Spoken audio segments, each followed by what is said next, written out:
Welcome to the Know Your Ship podcast, presented by eHub. I'm your host, Frank Dolce. Of course, I'm talking to the one and only, the owner. That's what we're going to call him, Scott Huntsman. And if you are familiar with, well, I was going to say if you're familiar with the state of Utah, but that's a small view. The Huntsman name is well known at least throughout the country, probably internationally. Would that be fair to say? Probably. I mean, there's Huntsman Chemical, and when I was in the MBA program at the U, we went over and toured a factory in Austria, I think it was in Austria. Is that right? I can't remember. Probably.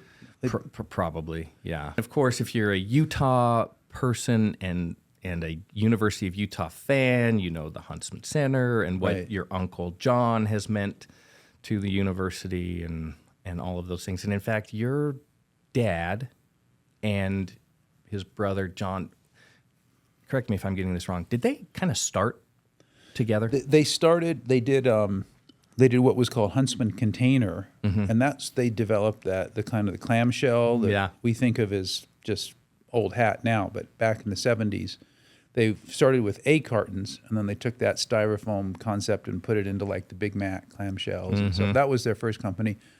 Funny enough, my uncle is a massive risk taker. He refers to himself as a riverboat gambler and a shoot from the hip type of guy. And my dad is a very conservative, sort of academic.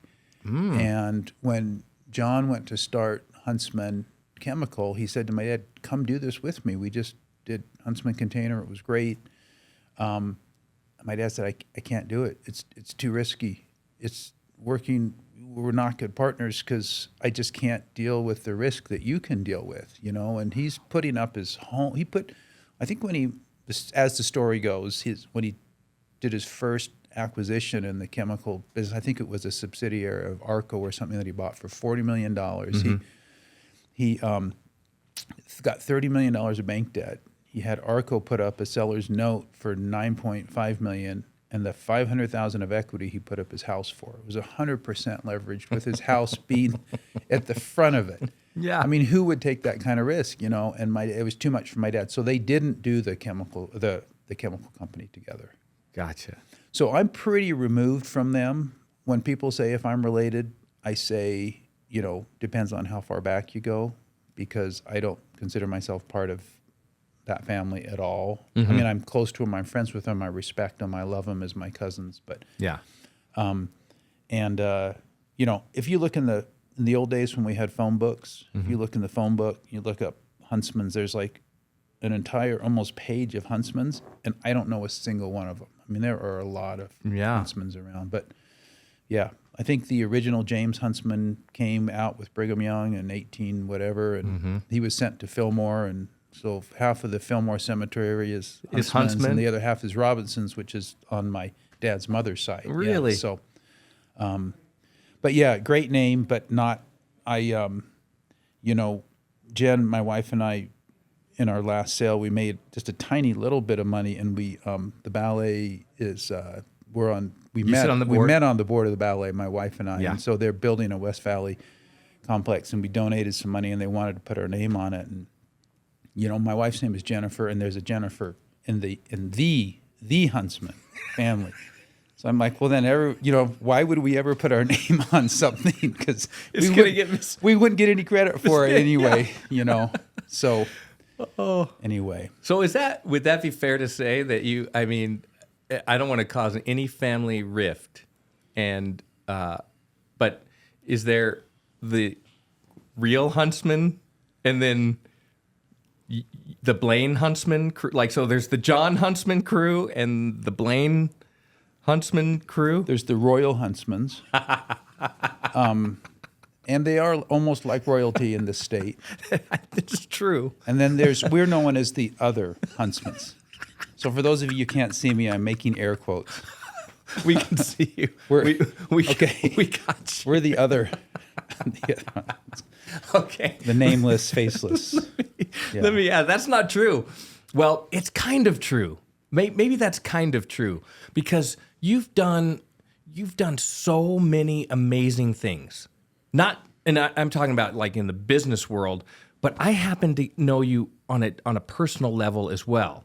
And I know lots of people who know you. And so the Scott Huntsman stories, not just in taking a business and building it and growing people and exiting, all of those things are amazing. But I think that even the personal side is more fascinating. So I want to ask you about this, because you mentioned your Uncle John is the risk taker and your dad is much more conservative. It feels to me like maybe you lean toward the risk taking, like that's I think built it's into the your second core. child thing, because John was the second child. Oh. I'm the second child. Uh-huh. And yeah, I take pretty big risk. My last company, well, I think it's just that I'm stupid, because my last company was in such bad shape when I bought it that I never would have made that acquisition. And I put all starting with my first acquisition, which is also in worse shape than I thought. Anytime you buy a distressed company, you can be guaranteed it's in way worse shape than you think it is. And when I bought Martin Door, a prominent company, well-known name in the state of Utah, been around since 1936. Wow. Ever since sort of probably starting with the recession the housing recession back in 2008, 2010, everybody got hit. All the door manufacturers got hit in that recession. They all started to climb out in 2011, 2012. Martin just continued to go downhill. The old man Martin, David O. Martin, had given the company to his kids or had them take over, and I don't think they were really equipped, in conjunction with the recession to run the company. And it was losing $3 million when I came in. I didn't actually acquire it. I was hired by a couple of guys who had acquired it.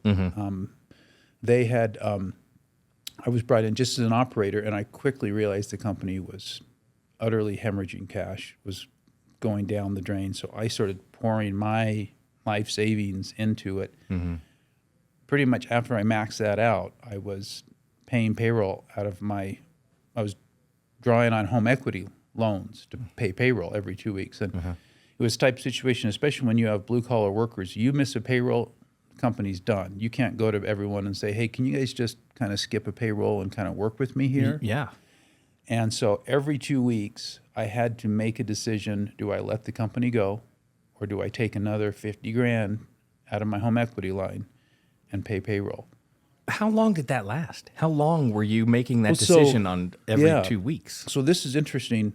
I've come up with a little formula. It might be totally inaccurate, but I've decided that as long as a company has taken to fall into distress, it takes that long to climb out of distress. So they had been in distress for about 5 years, and it took us about 5 years to finally get out of a loss position and start to break even and actually make money. So, I don't know if that's true, but if you look at a company that's been doing really well and they've had a blip, had a little problem here or there, you can usually probably get it out of that pretty quickly. But if they've been steadily going downhill for years, you're not going to come in and just make a few changes, add some capital, and change things. It becomes part of the culture and part of the mindset of the people. Yeah. And it is not a quick fix. And that was a really hard lesson to learn.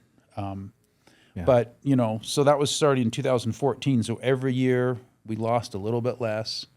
But I finally had to go out. I completely exhausted my resources. I knocked on 68 doors to raise money. And I got 68 no's. 69th door, I finally found a local guy with great vision, much more vision than I had, who said, yeah, I see the vision. I'll put $7 million into this company. Wow. While we were losing money and had been losing money for several years. Wow. And he said, here's what your trajectory is going to look like. He said, you're going to continue to lose money next year, and then you're going to break even, and then you're going to, and I'm like, how do you know? He could see it. And he said, it's just like this other company I acquired. They're in the same situation. I'm like, that company has nothing to do with garage door manufacturing. And yet he was exactly right. I mean, it was amazing. He took a huge risk. He also took 70% of the company. So it was a But to his credit, he gave me, for all the money I had put in, we basically wiped out the other two owners, and he gave me credit dollar for everything I had put in. And then we went to another private equity firm, raised another amount of money, and to his credit, he agreed to take parity with the other company. Oh. And so once we got, another lesson I learned is don't just, so my last company before this was also distressed, and we were owned by venture capital, and they said, yeah, we'll help you make payroll. We'll put just enough to get you over the hump. When you're doing that, you're just continuing to starve and continuous. If you're going to put money into a company, just put it in up front and let the people have the runway to make it work rather than just seeping it in. So to these guys' credit, we put about $12 million into Martin, and sure enough, we started to break even. He said, you're going to break even when you make $18 million of revenue. And sure enough, we got to $18 million of revenue. We started to break even. And then COVID came, and COVID was a boom for us. It was, everyone started doing home improvement projects. A, and B, because of all the hardships we had been through, we, not on purpose, nothing that I did, but because we had been through so much distress, we were so much better prepared for COVID than our competitors. For example, we can't afford domestic steel, so we would bring in cheaper steel from Asia because we do really high quality steel, and to get that kind of high quality steel here in the U.S. would be really expensive. But because the supply chain, even before COVID, was so complicated and took so long that we would start ordering steel 8 months before we needed it. So when COVID hit, we had 8 months of steel sitting on our factory floor. Our competitors couldn't get steel in the door. And if you're a garage door company that's making steel doors and you can't get steel, you're going to have some delays. So our competitors started, what used to be a 6-week lead time became a 12. Sometimes it was half a year to get a garage door. Yeah. Whereas Martin, we were always 3 days out, and we slipped to maybe 2, 4, 6 weeks, but compared to half everybody a year. else. So we just started taking all this business from all of our competitors. Yeah. And I don't want to say it was a bubble, but I could see, I went to my board and I said, hey, we're not where we want to be yet. We're not a great company yet. And one of my board members said, it's better to sell a good company in a great market than a great company in a good market. And I'm like, well, right now we're maybe an okay company, but it's a great market and we need to sell. And so we hired a bank, we spiffied ourselves up, and we sold right at the peak, right when we were taking all that revenue from our competitors, and we had grown up, we were at 60 million of revenue and 20 million of EBITDA. So for a manufacturing company to have a 1/3 EBITDA margin is pretty awesome. And we sold at a great multiple at a great time. And then unfortunately, 2023 was kind of a dip because now people could go on vacation and go out to dinner, and they stopped doing the home improvement projects, and all of our other competitors got their feet back under and started taking all the business back. So the people we sold the company to were like, well, why are your sales going down? I'm like, well, we're still working really hard, but part of that, may have been a little bit of a bubble. Maybe you guys overpaid a little bit, unfortunately, and they weren't very happy with it. So we ended up parting ways. And then they promptly ended up selling the company shortly after that. So now Martin's now on their 1, 2, 3, 4th owner in 2 years. That's super interesting. There's so many things in that story that I want to try to. Yeah. I'm going to try to get to all of those things. Yeah. One is, it sounds like you took on the investor, he put in $7 million. He saw the vision. You must have done a great job of selling the vision of the company, and he was clearly very capable. Put in that money, and then you went out private equity, and it sounded like you were able to alleviate yourself of the 2 other partners. Is that accurate? It was. And how important was that for the future growth? Yeah. Well, I'll tell you, I think the way I convinced the private equity guy, and I didn't do this on purpose, but so he's in that nice 111 building downtown, and And I said, hey, if you're going to put money in, I need you to put it in today, because I just maxed out my home equity line, and if I don't put cash in my bank account today, my payroll check's not going to bounce. So I went to his office in person, got his check in person, went back down to the street, and it was like 4:30 by this time, and started sprinting to my bank. And he apparently saw me out the window sprinting down Main Street to deposit the check in time. And he's like, oh, this guy's telling the truth. You know? So he always tells that story. And I guess it convinced him that, hey, I'm doing everything I can. And so getting rid of the two guys was game changing. I mean, any manager will tell you when they're being hampered by either capital or their management or whatever. And sometimes people will think, oh, well, I know better than they do, get out of the way, and maybe they don't. But in this case, getting rid of these guys. And the private equity guys, they could have just pushed us through a reorg or a bankruptcy and just forced them out. But to their credit, they actually paid them out. Getting them out of the way enabled us to, I mean, I was already pretty much running everything and controlling everything anyway. But the employees didn't know who to answer to, you know. Once, that's another thing. I don't think I'll ever join a company again unless I have control. I got to have control. That's also a lesson in that whole experience and the difficulty of that. How important was it for, you kind of mentioned this a little bit, like there may have been a culture of losing at the company, and that's hard to overcome. I always say that with, athletic teams as well. The culture is the culture, and there's, losing is contagious. Winning is contagious. And, in Utah right now, we're probably experiencing I was just going to make that point. Yeah. Just going to make that point. Totally. And you can't just come in and give a speech and change that. It takes time. It's probably the same with if a team has had a bad culture for 3 or 4 years, it might take 3 or 4 years to climb out of that.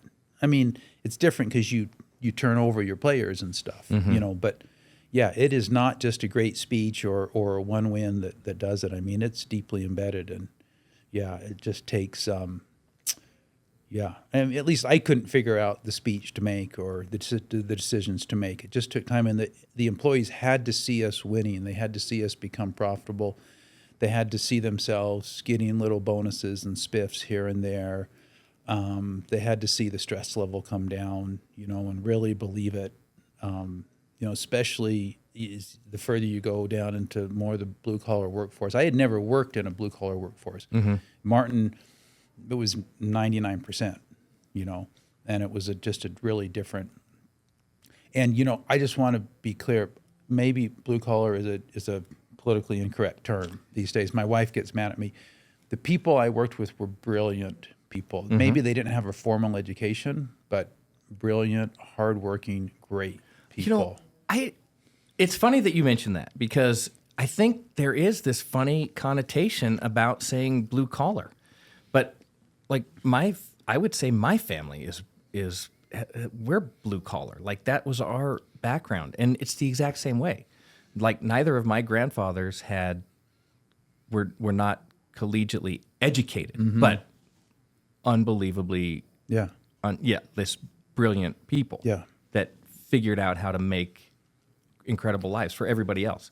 And so I kind of push against that. In fact, whenever I describe, this is close to our heart, but whenever I describe Coach Whittingham and the University of Utah, and it's funny to watch them this year, is I always say that that's their mentality. That has been the secret sauce, is that it's a blue collar, pack your lunch pail, go to work mentality. I don't know why there's a negative connotation surrounding that, because I think there's so many valuable lessons behind being a blue collar community. So I'm curious, one more question about the culture side. And you talked about getting small wins and people recognizing and getting a little recognition for the job that they're doing.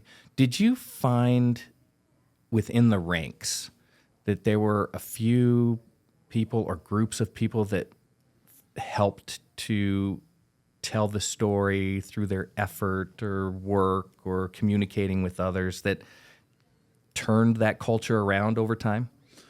Definitely. And part of the thing at Martin was, so we had a contingent of about probably a third of the workforce were Laotian refugees who didn't speak any English at all. And they just had a couple of leaders who were basically also the interpreters and everything else. And same with, I would say, the nice thing about manufacturing is you don't have to speak English. I mean, we could get workers who were really good workers and smart and capable and skilled who could have gotten much higher paying jobs somewhere else if they could have spoken English. So we were kind of lucky that we were able to get this really high quality workforce. And also the other interesting thing about political refugees is to keep that status and to keep some sort of government, stipend coming. They can't make more than a certain amount. So sometimes we would offer people raises and they wouldn't take them. Interesting. So they could keep. So there were some interesting dynamics yet there. But yeah, we there were definitely, the leaders and then the followers. And, yeah. Which are critical. Yeah. Critical to have the right people on the bus, as everybody says. You mentioned logistics, and obviously with our company, logistics is something we think about fairly regularly. How early did you recognize the role that logistics would play in the success of the company? Yeah. So this is an interesting thing, and I don't think it applies just to garage doors, but here's my mantra. Anything that's big, heavy, and cheap is always going to be produced locally. It's never going to go offshore. If you compare a garage door to an iPhone, garage door probably costs less than an iPhone, and yet it's 100 times the weight, 100 times the size. So iPhones you're going to make in China, garage doors you're never going to make in China. In fact, the closer to home you can be, because logistics is probably, I'd say, anywhere between 10 and 15% of a garage door, because most of them are made in the Midwest, and just getting them from the Midwest out to the West is probably 10 and 15% of the cost. So we would have a built-in advantage. And if you look at where our numbers are, we're biggest in Utah, and then Idaho and the surrounding states were a little less big. And then when you get out to California and stuff, and there's more competition, but it's because we have a kind of a built-in advantage with the freight of being able to build the stuff right here. Yeah. So, yeah, that was, and I think also the ability to control our logistics, especially because we weren't just a point A to point B. We would do milk runs all throughout the country, and we had our truck force. We had sold everybody out to Godfrey Trucking, but they still almost were like they were our employees, all the drivers. Because when you're going on a milk run to 25 companies, and every time you take a big heavy load off, and then you have to re-secure everything that's left on the truck, if you don't have a good driver who cares, and then figuring out, okay, well, I've got customer A and this is his stuff, and customer B and this is his stuff, and that's why it's really hard to get a trucking company to do sort of partial load, unless you put it in a crate, and the crate goes to the warehouse, but putting a garage door in a crate, what's big and heavy is now really big and really heavy and really expensive, and it just, yeah. Well, freight is notorious for all of the issues once you getting it onto the truck correctly, taking it off the truck correctly, damage, not on time. Like, freight is notorious for all of the issues. And so that could have been potentially a huge nightmare for you guys. And and it sounds like the way that you managed this, you got engaged with the company, and they really understood the importance of doing all of the things necessary to deliver that item correctly. I mean, what would you do? What do you do in the case where a garage door is damaged in transit? I mean, that's a huge cost for you. It's terrible. It is. And they just waited 6, 8, 12 weeks for their door. Now they have to wait another 6, 8, 12 weeks because that steel, once the steel's dented, you can't fix it. I mean, you can pound it out, but it's never going to be perfect. And it's still to this day, it's a huge problem in the industry. Well, I think that we could probably spend a whole hour more talking about Martin and the garage door industry. And I know that you are now back in the garage door industry, but this is kind of like a movie. Yeah. We've gone to this point where we talked about your most recent success, and now we're going to go back. Okay. We're going to go all the way back and figure out how you got to this point. So obviously grew up in Utah, right, as a huntsman. Was that ever, I mean, I almost wanted to say burden, but was that ever something that you thought about, like, I'm a huntsman and there's all of these things that go along with being a huntsman in this state? I mean, for me, I'm very prickly about people thinking, so every single dime I have in the bank, I have earned myself. My dad paid for some of my college tuition, and that's it. It's the only money I've ever gotten from my family. So a lot of people just assume, and I am so prickly, that will set me off when people make that assumption. So I bend over backwards to distance myself from that, probably more than I need to. And has that shown up in your life as well, in your business life as well? That kind of attitude, like, I want to prove to everybody that this is not. I haven't been handed anything. I'm going to going to accomplish. Yeah, I don't know if I've thought of it in those terms, but now that you mention it, I probably have a chip on my shoulder that, and people who know me, I don't think associate me with that at all. No, that I wouldn't. That's probably one of the drivers for sure. I think people who know you, and I always have this feeling, is Scott Huntsman is the most interesting guy in the world. Like that, all of your life experience and how you relate to people and everything you've been through and what you're willing to go through is really fascinating. And I think that's the part that people may not get to know. I'd like to try and let people understand that, or get people to understand that through this. So, okay, you went to Highland High School, local high school, right? And then off to, at that point, did you head off to Columbia? Uh-huh. Was that a goal, Columbia? Was it Ivy League? What did you want to do with your education? Just the best of the best. I mean, I don't know. I wanted to. So my dad, he had one rule. He said, you can't go to school in Utah. You can go wherever you want. You just can't go in Utah. Well, the education, the U is a great place. You can get a good education there. Mm-hmm. It's like, yeah, but you're not going to get, you're just going to be with a bunch of hometown people. You're not going to get that perspective you're going to get from a bunch of people who grew up in a different culture, driven by different things. And the other thing he used to say was, even if you're going to go into a trade or a business, get a liberal arts education because it teaches you how to think critically and how to question assumptions. And that's the only thing I think college is good for. It's not really the facts you learn. I agree. Yeah. And Columbia has this amazing, and my son is there now, and probably because I'm always talking about this. Because you kept wearing the sweatshirt. Yeah.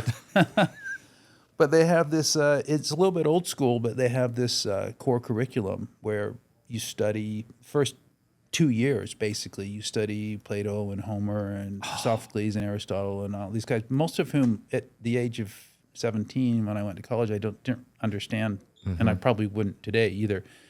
But just really, like, every single kid in the class could write a different essay, and they could all be right, or they could, it's just, you were graded on how well you thought through things and how well you argued the point. And you weren't just given a bunch of dates and facts that you memorized and then regurgitated on a multiple choice test or something. Mm-hmm. I thought that was awesome. I still, to this day, think about that underpinning. And sometimes I think, oh, that's why we studied Herodotus. Like I'm just getting now why I did things 30, 40 years ago, but yeah, so that was the goal. Is just, okay, go get this education where you're going to be taught to think critically, and then whatever you go into in life, you'll learn the specifics of it kind of later. And at that point, had you determined that you wanted to be in the business, finance kind of world? Because you translated that into I had no idea. School. I had no idea.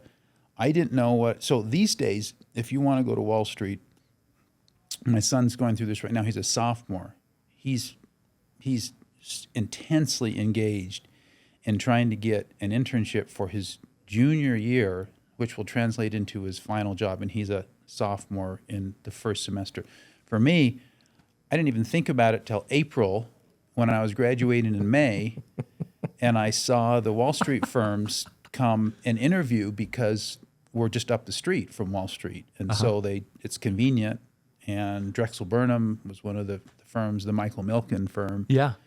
And I went and interviewed with no preparation, nothing. And I mean, back then, today, if you haven't been networking and preparing for years, you won't get a Wall Street job. But back then, and I had no idea what I wanted to do until I did that. And then immediately I found my calling. And, a lot of kids, you go do those 2-year investment banking internships and they work you like a raw dog. Mm-hmm.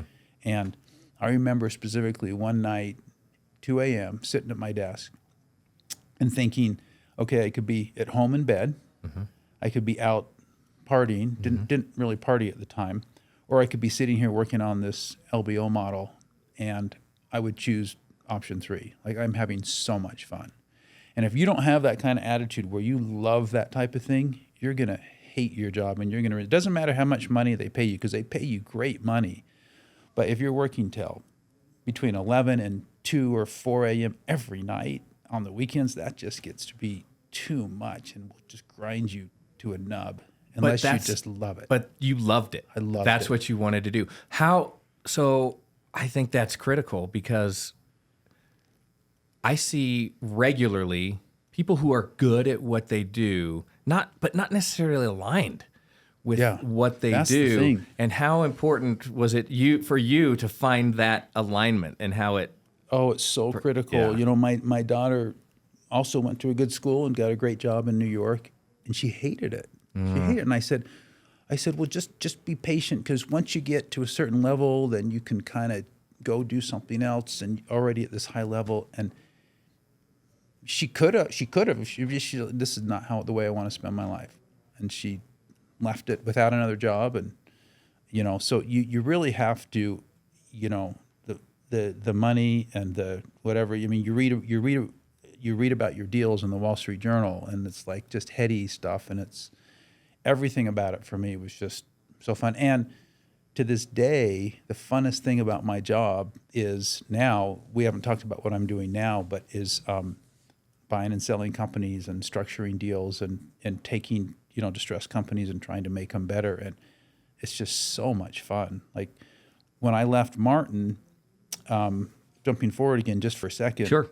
And my wife's a partner at a big law firm, and she took a 1-year sabbatical, and I was in between. I had sold Martin, and we basically went and traveled the world.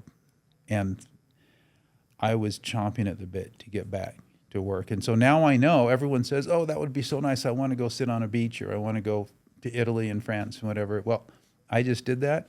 And I know that I would rather be down in the trenches with this company in Idaho trying to run this. Is so much fun. And doing the trip and all the fancy stuff, besides the fact it cost a fortune, was just not that fulfilling.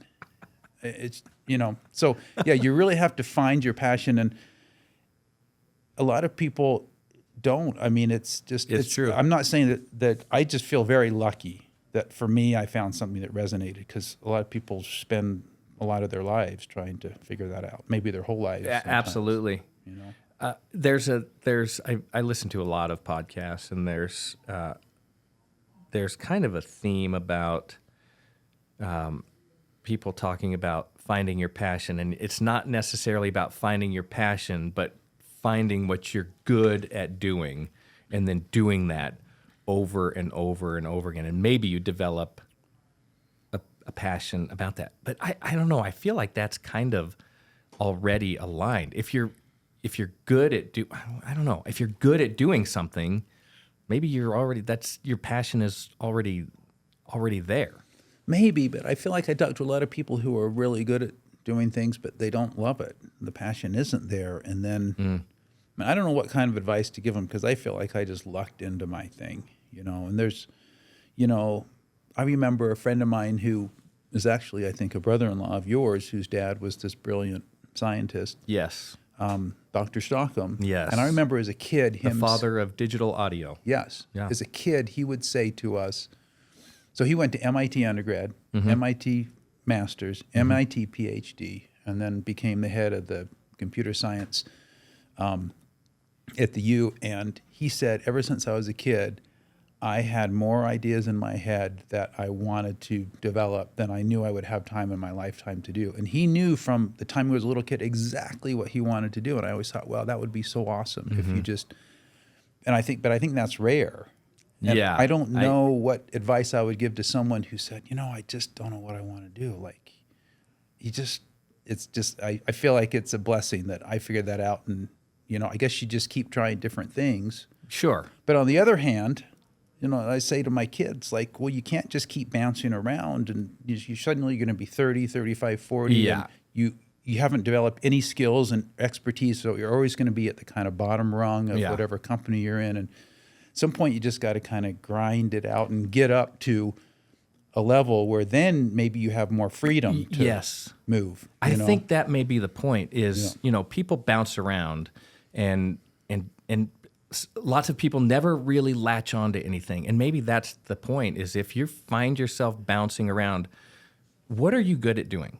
Go find an opportunity to do that. And like you said, maybe through that kind of grind, doing something you're good at doing where you can succeed, you can find yourself at a level where you can make a different decision. But it's super challenging and super interesting. And well, and the other thing I'll add to that really quickly, I tell every young person, you should go do a Wall Street-like job for 2 years. Like, no matter what you do in life, like a finance job, like so much of the world revolves, you learn how to how to structure a deal. You learn how to raise money. You learn how to negotiate. You learn how to interact with people. Like, there's some things that even if that's not your passion or even if that's not what you want to do in life, but if you really grind it out and spend time doing it, it's going to help you in your next job, no matter what your next job is. Yeah. You left, so you went Columbia, and then you started working with the Drexel investment Burnham, firm. Then you went to Wharton. And then to DLJ and Credit Suisse on Wall Street. So you were in the investment banking world. And I guess I probably don't, you just described it. I'm not sure I even have to ask you, but that experience was critical to what you're able to do today in terms of finding distressed, negotiating, structuring deals, all of those things. That experience was critical. Okay. Why did you get out of the investment banking world? Well, it's funny. I would still be there today, grinding away at 2 a.m. And loving it if 9/11 hadn't happened.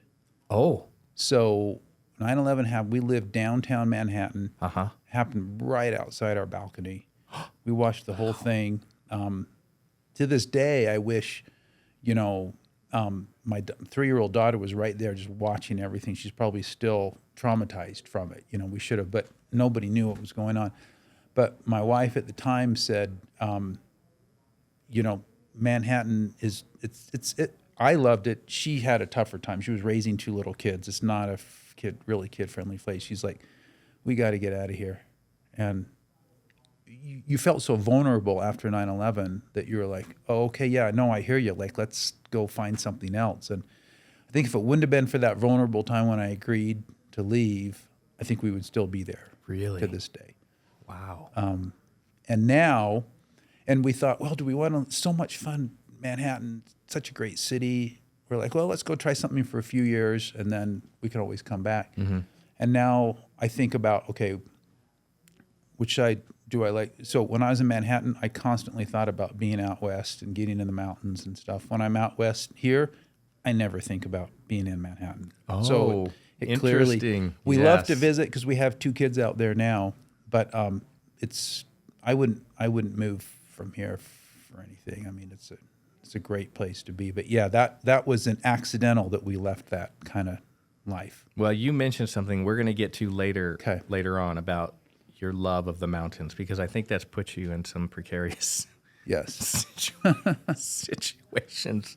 Fascinating. I don't know if I've used worse judgment and taken worse risks in business or in the mountains or in life, but probably the mountains. We're going to get to that.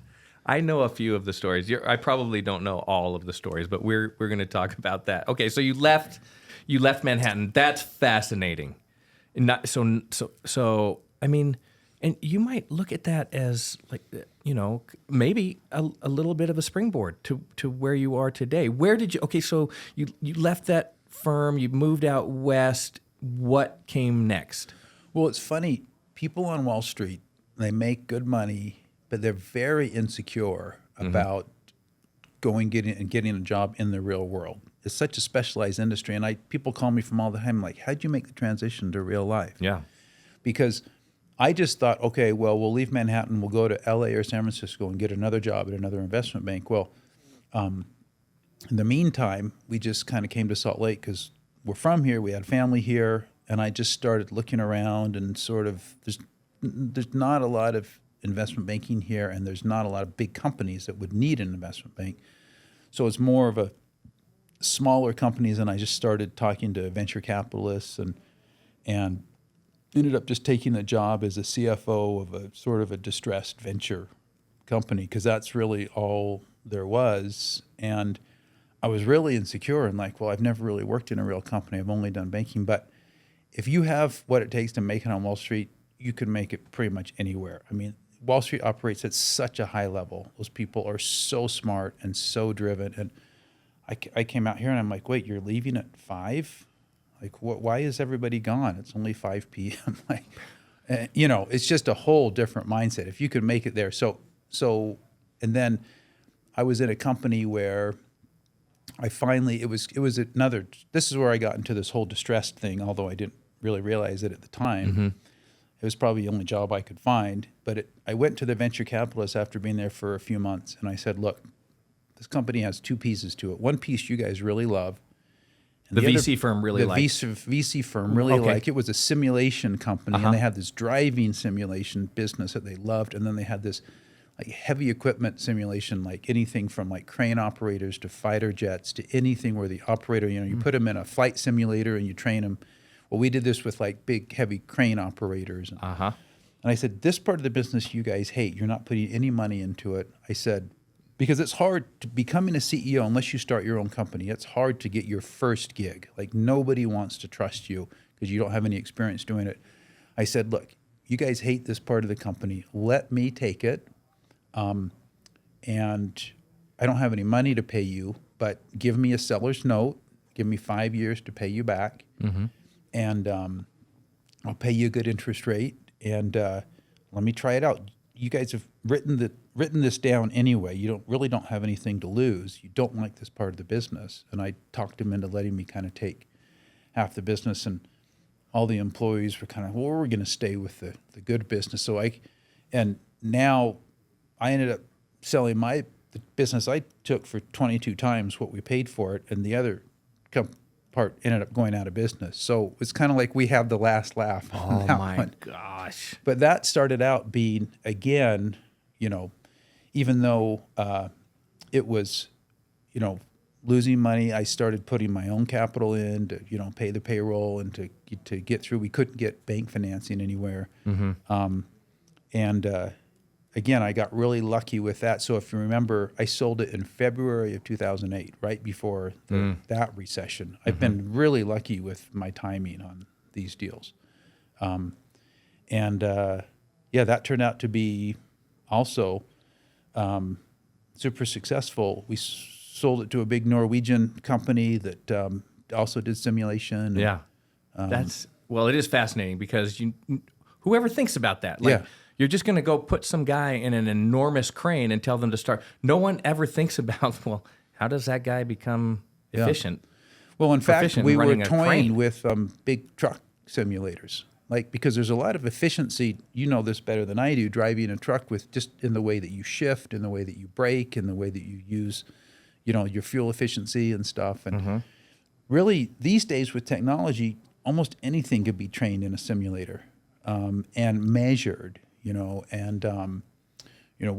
Would put simulator on the driving side. Would put simulators where a pedestrian would jump out in front of you, or a bicyclist, or a dog, or something. And how you can't train that in real life, right? So No. there's a lot of fun stuff about it, but it's hard business to scale. It was always a very specialty business. Yes. So hard to scale. What was it about that one side of the crane side of the business that made you think, well, there are signs. I see these signs. I can turn this into something. I can make this. I'd like to say I was visionary, but I was probably just stupid. And it was probably just, hey. You've said that twice now, but you keep winning. Yeah, I know. And I'm going to win on this current thing I'm doing too. I think it was really that here's my chance to be a CEO. Everybody wants to be a CEO, but it's hard to get someone to trust you with that gig. And I'm like, I don't necessarily see the vision, and it was just blocking and tackling. That's all I can attribute it to, is just, I probably spent 2 weeks out of 4 overseas, because I went and visited every port. And I could name you the top 100 ports from biggest to smallest, container ports. And I went and visited every single, in China and Hong Kong and Dubai and Hamburg, and that's what I spent my life doing. And we just started selling these crane simulators. But there's only probably 100, 150 ports in the world that are big enough to justify a container crane simulator. So even if you sold to every one of the 150 and then you got a maintenance contract, it's not going to make a very big business, But it made a big enough business that we got the attention of, because we were always, so the people who make simulators for like fighter jets and Black Hawk helicopters and all this stuff are like Lockheed Martin, Northrop Grumman, like all these big defense contracts. We never even tried to compete with those guys. We would just take the scraps and the crumbs and the little one-off thing jobs that they didn't want. But because we were willing to be flexible and take the smaller jobs, we were able to kind of make a business just out of the crumbs that the big guys didn't want. Wow. Okay, there's a couple things there. One is you kind of mentioned dismissively, it was just blocking and tackling. But how critical is that in a business, is to be able to execute on the blocking and the tackling? Like, that's got to be a foundational piece of it. Yeah, I look at a lot of businesses, and I'm a little bit critical today of the new, 20-hour work week and the work from home and all of the things that I'm just like, just buckle down and block and tackle. And, so many people don't want to do that today. It just seems so obvious and basic to me.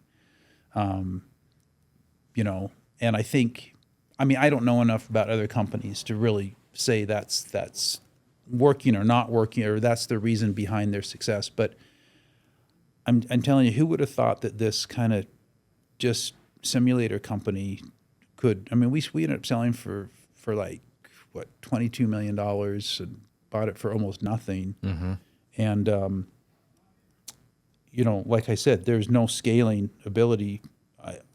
I didn't have that vision at all of what it could have been, but it was just execution. There were no brilliant ideas or. Well, I think that's the brilliant idea. It's just execution. Yeah, just execute. And your just desire to be a CEO and maybe not look at it as the business as critically drove you to that business. Is that fair to say? Yeah, I think so. Okay, so you had how many years was that, by the way? Did you take that over and then get to an exit? That was probably 6 years. 6 years in there. Okay. After that exit, did you immediately start looking for something else, or did you have something in mind? It's a good point. I stayed on for way too long. For people like me, as soon as you sell your company, now I know, leave and go do your next deal. I stayed. I tried to make myself fit into a big bureaucracy of a big company as a middle manager, and I was just constantly butting heads with people and offending people. And I should have left much earlier. I feel like I kind of wasted a little bit of my time there. Yeah. And I did the same thing with Martin. I tried to stay on with. I figured that one out a lot quicker. I was gone in 6 months. But initially, you thought, I'm going to stay here, and I'm going to try to help them continue to grow things and build. And but the way big companies work, I'm sure there's really smart people doing it, and they've built great companies and they're really successful. But big companies and small companies are night and day. The big companies, they're more worried about, not getting they basically let HR run themselves, and what the media is going to think or what the market's going to think about their earnings. They're so worried about all these external factors instead of just getting down, making the right decision for the company, doing the right thing, and not caring about any of the external stuff. Yeah. And you don't have that freedom with a big company, especially if you're a publicly traded company. You've got to follow certain rules. But when you're just a little scrappy company, you can do whatever you want. It's just so much easier. Yeah. Okay. How did you discover? We've already talked about Martin Doors, but I'm guessing you left the simulation and then moved into Martin. How did you find that company? Great question. And then how did all of this experience that you've just had kind of mold you into this new role? That's a great question, because simulation, garage door manufacturing. So I started to network. I said, I'm going to talk to at least one new person every day. And every new person I talk to would say, well, I don't really have any ideas, but hey, go talk to so-and-so. Go talk to so-and-so. So I try to get at least 2 names from every person I talk to. And it took me 4 or 5 months. And you've got to be willing to pick up the phone. I mean, these days, people want to send a text or an email. Just pick up the phone and have that human connection. And then, so there's a lot of cold calling and a lot of rejection and whatever. But it's nice because even if people don't have an idea for your next job or your next deal, it's still just nice to connect with that person, and you've got like a lifelong friend. Yeah. That you may or may not need in your next job, But how meaningful have those? Even initially, if you think, well, this is going nowhere. I've met this nice guy or whatever, but that's about it. I've met a nice guy. It's not going anywhere. But how meaningful have those connections been for you in your business life, in your personal life? Yeah. I mean, some of them go nowhere, but some of them become great friends, personal friends or whatever. I think the art of just picking up the phone and, talking and introducing yourself to someone is probably lost on, especially this new generation. Oh, man. But, and then so eventually I ended up having 4 job offers, which is great because if you just get one at a time, but they all kind of came at the same time. And I ended up taking the Martin job, and it, as we said, totally unrelated to the other. Yeah. I was a fish out of water in both places because the other was more of a technology thing. I still to this day I know nothing. I can barely use my phone or my computer, and so I'm trying to manage all these PhD level software engineers, and you just kind of learn what you have to learn. So now suddenly I go from PhD level software engineers to 99% blue collar workforce. So different. Manufacturing had never done it before. All the supply chain stuff, and with here's the hard thing about manufacturing is it's all about scale. It took us 80 people minimum, whether we built 1 door a year or 10,000 doors a year. Still need that 80 core workforce. So it's all about scale. And that was what this guy said, when you get to $18 million, you'll start to break even. That's what he understood. He knew that that's kind of what it takes in a manufacturing, just because Of that 18, 10 million is your fixed cost. You got a $10 million fixed cost nut that you're going to pay no matter if you don't build a single door, and then you got your variable cost on top of that. And yeah, anybody who wants to go into a manufacturing, unless it's a very customized, very specialty thing, be ready to scale or you're not going to make it. I mean, there's just no way.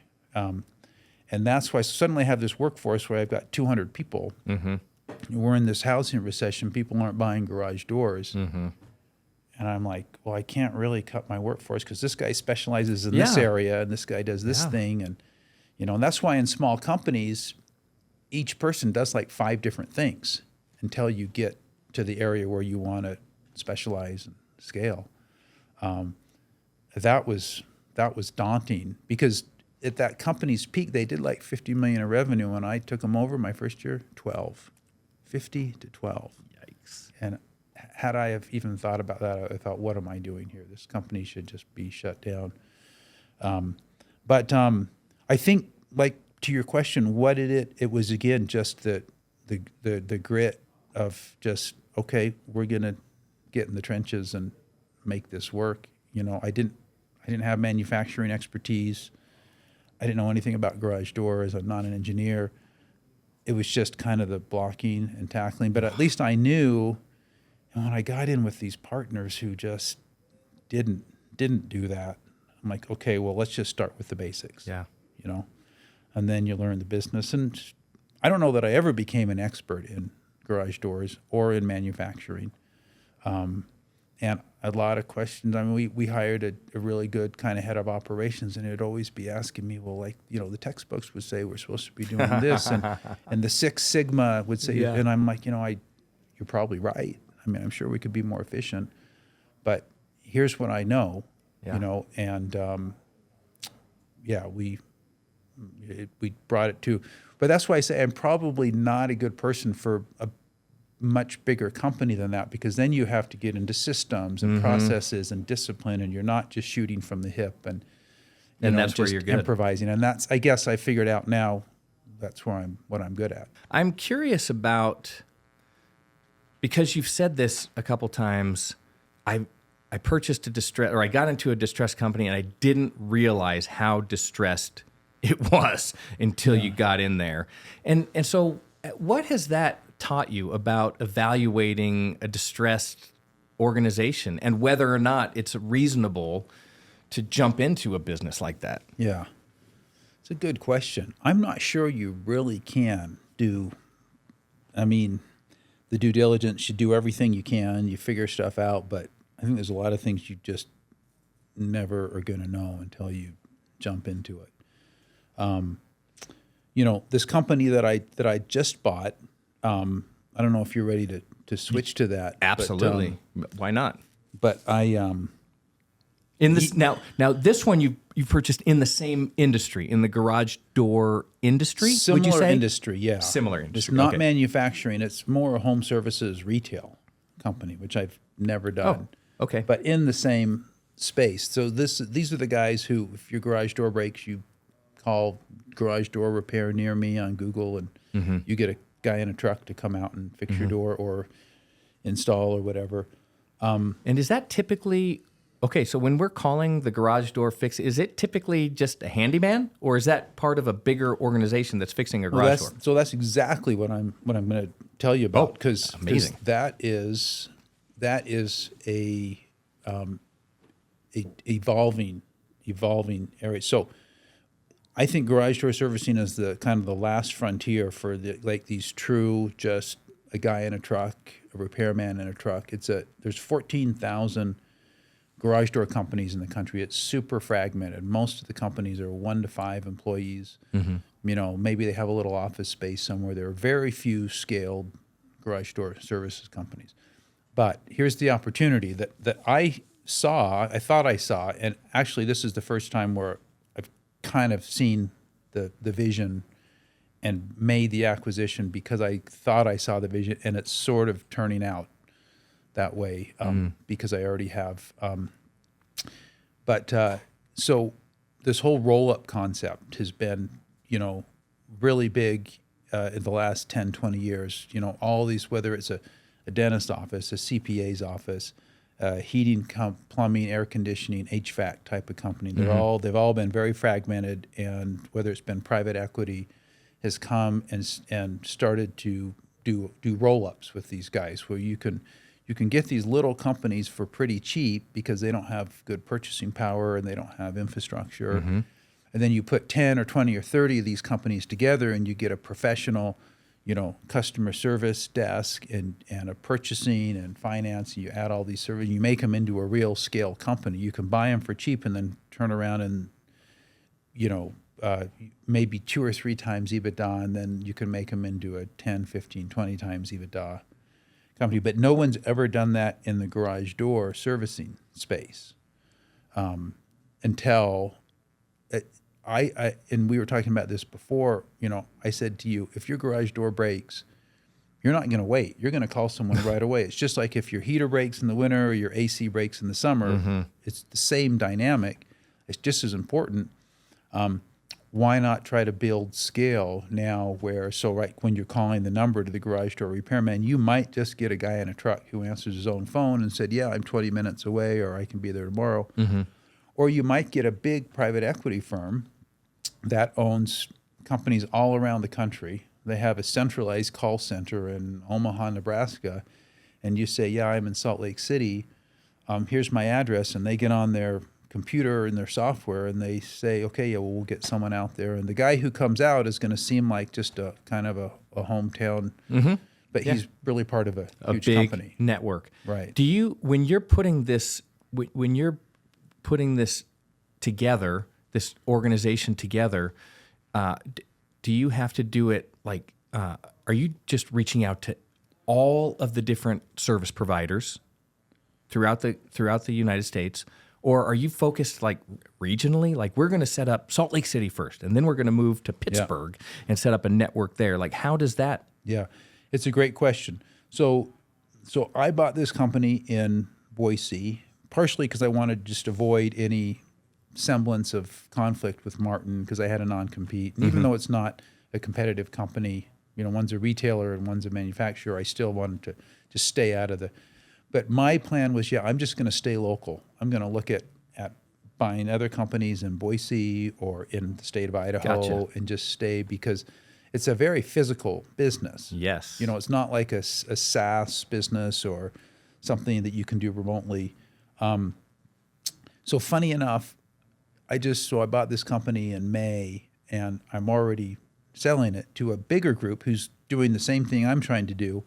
But they just have so many more resources, so much more capital than I have. That they can do what would have taken me 5 to 10 years, they can do in 2 or 3 years. But this fits this kind of fits your model of being lean and small, and you said shooting from the hip. I'll say that as well, but being more engaged in the daily management and direction of the company. And then, wait, you just bought it in May of this year? I bought it in May. And I'm already selling it. And I'm only selling half of it. But again, will you stay involved? Because this time it's different. Classic. Yeah. This time it's different. We might have to do a follow-up podcast to see if it was really different this time. Am I going to bet heads with these guys? I mean, I thought about this a lot. In fact, this is a big deal point that I'm fighting them on, is this exact thing of control, and can they get rid of me because I still have a big investment in the company? And we'll see how it turns out, because I don't have an employment contract. I'm not taking a salary. So I said to him the other day, well, if you don't like me and you want to fire me, but I'm not an employee, how do you do that? Do you get like a restraining order that says, well, I can't have anything to do with it? I mean, I don't know. And they're like, we don't know either. Yeah. So I don't know. Maybe I need to hire an employment lawyer and look at that more closely. Yeah. Well, your wife's an attorney, right? She is, but she doesn't do employment stuff. Yeah. But her sister does. So I can call her. Well, there you go. But this is this, I think, of all the deals I've done, has the most potential. Why are you so excited about this one? Because I can go and buy little companies at 2 to 3 times their earnings. Okay, and then turn it into. And I can turn around and this other company that's doing the same thing, the one that's ahead of me on this, just sold for 19 times. So if I buy a company at 2 times, sell them for 19 times, I just 8, 9 times my investment, not even counting the way that I'm able to, just since I bought this company in May, I've grown it probably 20% already. Does the industry matter to you at all? I mean, if you could do this in a completely different space, is that the part that's interesting to you? It's a good question. Some people are super, passionate about an industry. I guess I'm clearly not. I mean, garage doors are about as basic and, unexciting as you can get. Except for simulators. I mean, there was nothing exciting, especially being a non-tech guy. But at least simulators sound exciting. Like when you say simulators, people have a vision of what a simulator is. And you're sitting in this thing and you're doing all this stuff. And garage doors sound a little more mundane. Yeah, they are. And just this home servicing business, that's pretty mundane. But I think, again, when I earlier I said it's better to sell a good company, a great market, than a great company, a good market. This company I have right now is a mediocre company. They're a good company, but the market is great, and that's why I'm doing it. That's definitely been one of the mantras I've learned is you got to go with the market, because 3 years from now the M&A market could be in this space could be totally dead, and now I'm stuck with this big company in Boise I put all this money into, and I have nobody to sell it to. Nobody's interested in buying it. And I just now got to keep it forever. Yeah. So I think, and same with Martin Door. I mean, there's not a big market for manufacturing companies, in the U.S. But the market was frothy. The market wouldn't be there today for sure. Yeah. For that price. So, did you want to talk about anything else with this new company? Have we covered that appropriately? Is there anything else you wanted to tell us about? I don't want to say too much. Like I said some things to you before we started that. I'm sure that people buying me will never hear this, but I don't want to. It's still a sensitive negotiation. Absolutely. Right now, so. Well, I don't know. They probably this is a very popular podcast. They might tune in. You never know. Okay. Well, I wanted to shift over a little bit to more of the. I'll say personal life, but I don't necessarily mean it like your personal life. But there's some interesting things I think you've mentioned that I'd like to talk about. One is you've said you're hard-headed or something like that. And tell me how that has been a benefit or a negative in your business life. My business life, not my personal life. Not your personal life. Yeah. We're getting there. Okay. I would say pretty much everything I've ever done, all these 3 businesses we've talked about. So there's the simulation business, there's garage door manufacturing, there's the garage door servicing business. I don't think anything I've done has been traditional. I don't know that anything I learned in business school I'm applying in my day-to-day thing. It's all kind of instinct and, like I said, nuts and bolts, blocking and tackling, but it's definitely that, I think just a little bit, I'm not saying better than other people, just differently. I just do things a little bit differently and maybe not traditional. And so far it served me well. I think, like you say, only when the companies are small. Gotcha. So I've also heard that you're the toughest businessman that someone's ever known. Like the ability to endure. When they say toughest, the ability to endure. And so I think you've talked about that and what you're willing to do, putting up a lot of your own, not just your own assets, but time, giving of your time to figure something out. How has that translated into your personal life? Like this ability to endure and the decisions that you make when you're out in the mountains, because you've found yourself in some really difficult circumstances. And I'm just curious about how you got to that point. It's a good question, because so sometimes I'll go on a 10-hour hike in the middle of the summer and not take water. By design? By design. Because, this is going to sound stupid, but I'm like, if I can train my body to go without food or water, then when I really do get in a crisis, I'm going to be better prepared. And like you're preparing yourself for like the apocalypse. Like, I don't know. I just think like I do it all the time, and then I come back and I get home and I'm like so freaking thirsty, and I'm drinking water. And I'm like, why am I so? Oh yeah, that's right. I'm and it's probably not the healthiest thing, or is it the smartest thing? I don't even know if it really prepares me. But yeah,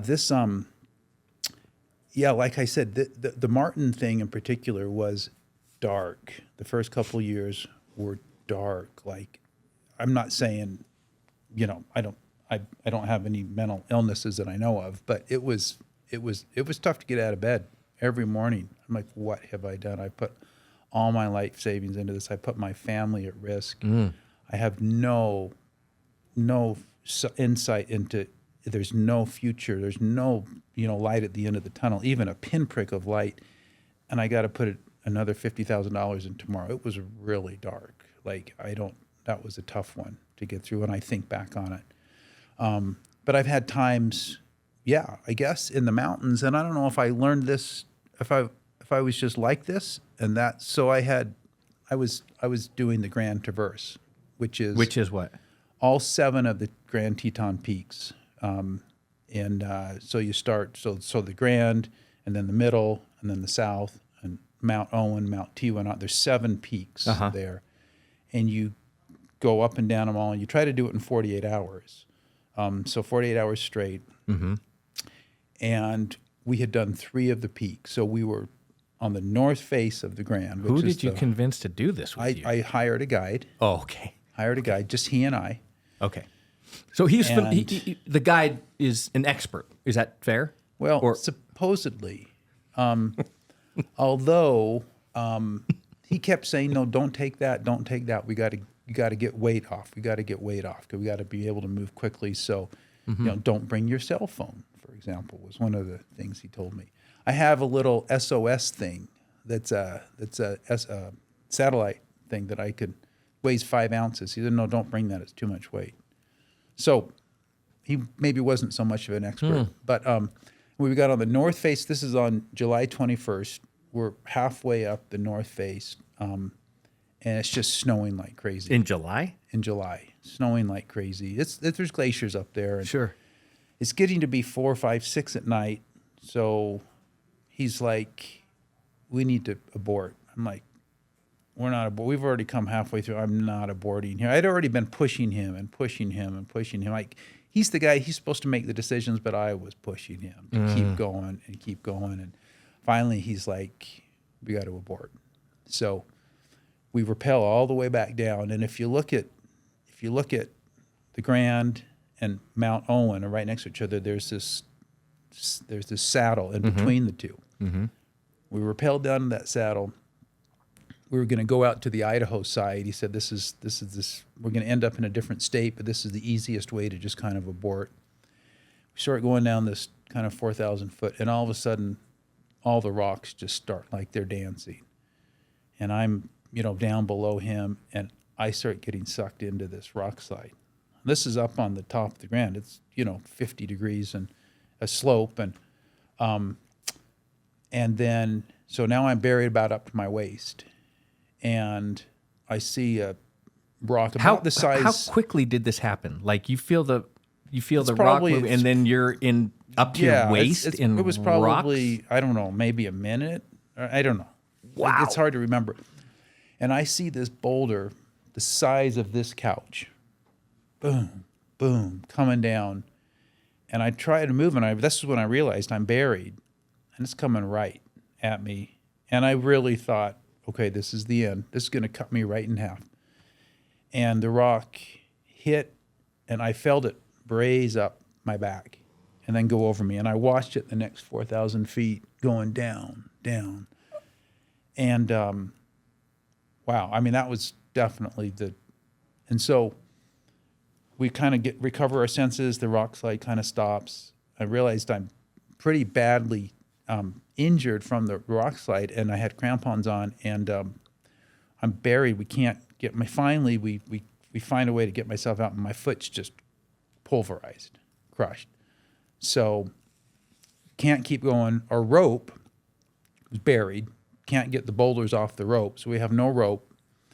So we cut little chunks of the rope out where we can see them sticking up out of the rocks, and we cobble together about 50 feet of rope.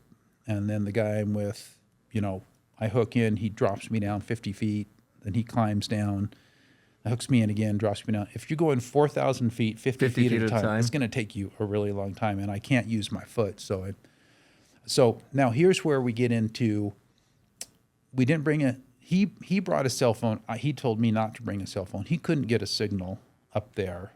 And my satellite device, so there's no way to call for help. So we end up spending the night right there in the snow, the falling snow. And at this point, I think I had better senses than the guy did. I'm like, dude, you got to start doing some burpees or something, or you're going to get hypothermia. Like, he was just kind of ashen. And so anyway, he continues to lower me down. We sleep for a couple hours. Then, so now we're down sort of on the backside of the Grand, and we see this helicopter up where this whole thing had happened. Like, they must be looking for us. They kind of knew our route, and so we hadn't shown up at the bivouac place. And gotcha. And I was like waving, trying to get, and finally after hours, I thought the helicopter turned and comes right. I'm like, I'm so relieved he's found me. Flies right over my head, keeps going. He just happened to me anyway. That was a huge letdown. I think I started crying at that time. Yeah. But, anyway, eventually, so the guy I'm with, he takes off. He finds a ranger, whatever. Eventually obviously I'm here today. But that probably took a little bit of grit, I guess, to kind of, and so I don't know if things like that, and that's just one of probably a lot of mountain stories I have. Mm-hmm. And I don't know if I was just a gritty person and that's why I got through that, or if it's because of doing a bunch of stuff like that made me a gritty person, or if it's on the business side. Who knows what leads to what. There's something, those are all related somehow. Right? That your willingness to go out into wilderness and push yourself to to these limits, like almost like you're testing yourself. Like, can I do this? And then you figure out you can do it. And has that translated into some sort of confidence or in the business? It's a good question. I mean, now it's kind of like when I go out to do a bike ride.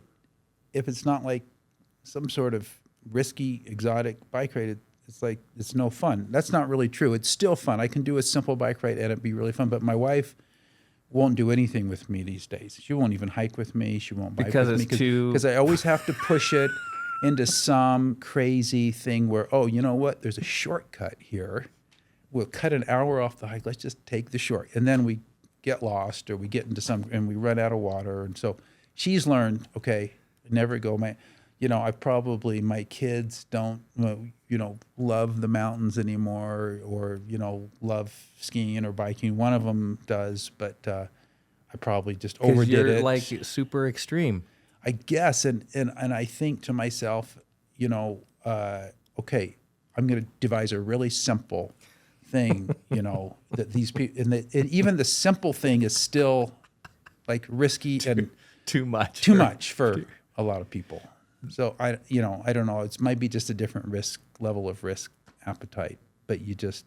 Well, if it almost feels like you have the Alex Honnold thing where he's like the risk portion of it doesn't concern him that much, where other people might freeze. Yeah, he's that's like, interesting. I don't really have that same sense of. That's interesting. My wife thinks that too. We saw that documentary, and I definitely get afraid when I'm up on a high mountain. Like I definitely have the brain cells he's missing in that specific area. But yeah, when it comes to, like my wife just said to me the other day, we need to do some like estate planning, and I plugged our, and they have these retirement models online, and you plug in, well, what are you making? What do you have in the bank? Yeah. He's like, we're going to be in trouble here. And I'm like, okay, I've got my own model going in my head. We're going to be just fine. I'm going to figure it out, and I'd never use those models. And she's maybe more on the risk-averse side than I am. But like the thought of doing a retirement model is so foreign to me. It's like, no, you don't do a model. You just figure it out as you go. You don't need to plan for this. Or Man. One thing I don't do in any of my business, I don't do any budgeting or any planning, because I'm like, that's all just hypothetical. You just deal in the real world. If you don't have money, you don't spend it. If you do have money, you spend it. You don't need to budget. I think that's kind of a theme that we're uncovering here, is that you just do the work. Like, that seems to be your superpower, is just getting to work and doing the work. I have a good mind. I have a good mind for numbers. And so I can kind of run, I always know, and I check, every day, what the balance is. At the end of the day, the cash in the bank, that's cash flow. That's what determines, health or not health of a company. And I just kind of know, whether it's my own personal finances or the company, I always know pretty close to the penny how much money I have in the bank at any time. And I run that. I can run that in my head, and I always kind of know. So if it's a budgeting thing, well, can we spend money on this, or are we going to make money this month? I kind of have a sense for that. So, but you track it. Yeah, right. Other people who don't have that sense in their head maybe feel like they need more stuff on paper or more models or to look at that, and that's not something I worry about. And same with whether I'm up in the mountains. I just kind of have a sense. I'm pretty good at navigating, and I kind of know I need to get to point B somehow, and it's going to take me about this long. And whether it's light or not, I got my cell phone. I got a little light here if it gets dark. And I just don't really worry about. I went on a hike the other day, and I left at 3:30 in the afternoon, knowing that it's going to get dark at 5:30. And it's like a 5-hour hike. I knew that. I wasn't that stupid. And as I was coming back, stumbling in the dark, I was kind of thinking, I probably should have left a little earlier. Did you take water with you? No, actually I didn't. That was only 5 hours. It's just a 5-hour hike. And it's now not summer anymore. So, but I know your hikes. Like, a 5-hour hike to me would have to be fairly mild. But I think your 5-hour hike looks different. And I would need water. Like, you'd need water, and probably like a couple Cliff Bars and one of those waffle things. Like, I'd have all this stuff. I think if you go over 5 hours, maybe you start to need that. 5 hours is the limit. I've noticed this because I got to go on a bike ride with you, and I know it was painful for you. I know it was painful because it was not a challenging bike ride. It was about a 4-ish hour. Is that what we did? When we went on the Tom's birthday ride. Oh, yeah. And here's one thing I noticed about you. Confrontation doesn't bother you. That's probably a negative in my life. But I don't know. That's what I want to ask you about. Like, so confrontation bothers a lot of people, and they just don't want to deal with it. But confrontation doesn't bother you. Is this something that you developed, or that you just understand how to utilize appropriately? I mean, I think confrontation is the flip side of what I was saying about like cold calling and stuff. It's a little bit uncomfortable, but yeah, I could probably back off on the confrontation a little bit. We were biking that same path, and I was with my daughter, who went back when she was like 14 or 15, and she didn't realize that bikes were supposed to yield to hikers. So she just goes right along. There's a hiker there. She just keeps right along. This guy drops his shoulder into the chest of my daughter, knocks her over, and it sent me. I mean, I went flying into this guy with my bike, and then jumped. And I said, anyway, I probably could have been a little calmer, but I think I confronted someone on my ride with you. Yes, and which said so, but I wasn't there. So we were coming down this trail. It's a hiker and biker trail, and so you're trying to manage that appropriately. Everybody should be able to use the trail, but you inevitably you run into somebody on a bike or on the walking or hiking on the trail that just doesn't play by the rule of, hey, it's for everybody. Yeah. And so, you know, where I might ride by that and say, you know, like, get a life. Yeah. Your willingness Well, I just to confront said, the person, and which made me say, I'm going to ride the rest of this ride with Scott because I want to know. Well, and I happens. tried not to confront, but I just said, hey, you know, they were mad because there were a lot of bikes on the trail that day. And I said to him, I said, you know what? There are, within 5 miles of where we are right now, there are 100 hiking trails that you can go hike on. There's only one biking trail. So if you don't like bikes and you can't get along with bikes, you should go on one of the other 99 trails and not this one particular trail, because you're going to keep being frustrated. So keep being frustrated. Yes, and that's the genius. That's why you're not afraid of confrontation, because you have all of the, like, that's a very logical argument. And someone can't dispute it. Like, they can't say, well, no, no, that's the truth. Like, there's and he still argued. He and his wife were both yelling at me. I think they thought I maybe was talking down to him or something. I thought I was being very logical. But, Sounds you know, like sometimes I think I'm being logical with my wife, and it turns out that I'm, you know, not using the right tone. And my tone probably wasn't She's very probably good. right. Yeah. I mean, I know I'm her sure. too.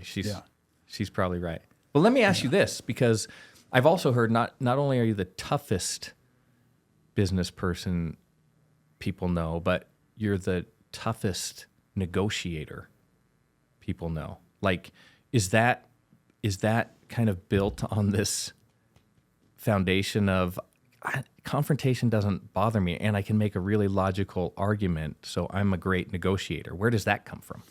I don't know. That's a good question. I mean, yeah, I guess sometimes people are afraid to ask for what they want, what they think they deserve, what they're worth.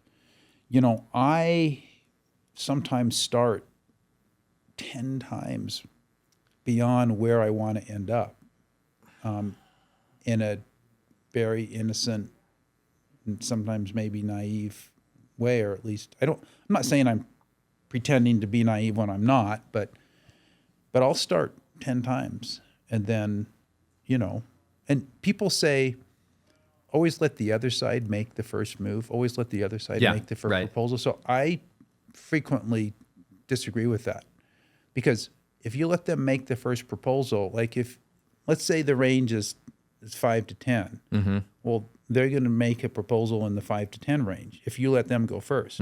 Well, if the range is 5 to 10, I want to go first because I want to offer 20. I want to set the range way beyond where it might be. And so, you know, if we ended up at 10 and the range is 5 to 10, I start with 20, we end up at 10, I'm at the top of the range. So, yeah. They feel like they've got a great deal, you know. And sometimes we'll end up at 15, and then, you know, you never know. Sure. But I tell people all the time, no, you've got to start at you've got to just change the whole, you know, discussion. I think people talk themselves out of negotiating because before the negotiation even starts, they've already negotiated themselves. Like, well, it'd be outlandish to ask for 20. I'm never going to get 20, so I'm just going to back down. Right. And hopefully I'm going to start up here, and hopefully I can get up there, and if I fall a little bit short, that's okay. Like, they've already negotiated themselves out of the negotiation. Well, human nature is funny, and not that we're here to talk about politics, but like I heard this statistic or this thing. So when Trump first came into office, he said the most outrageous things and offended so many people. And now people just voted him back. Well, you know what? Or after 4 or 8 years, people have kind of got used to the outrageous. It's not so outrageous anymore. So if you've got a negotiation that, okay, it might be outrageous right at the beginning, but you start with that and people will kind of start to get used to it a little bit. You kind of just reframe the whole discussion. I've been amazed with this whole Trump thing. I'm like, how can people not see this guy? He's just this misogynistic, racist, dishonest, corrupt person. But he's gotten people to think that's okay and that's the norm. That's just kind of human nature a little bit. And even groups of demographics you'd never thought would vote for him, like 48% of them did this time, you know? Well, I mean, there has to be something. Because it was an overwhelming number in the electorate and the popular vote as well. So I think you make an interesting point. Politics is difficult, obviously, because it's so divisive and it's challenging. And you could say on both sides that all of these things occur that are kind of distasteful. Yeah, for sure.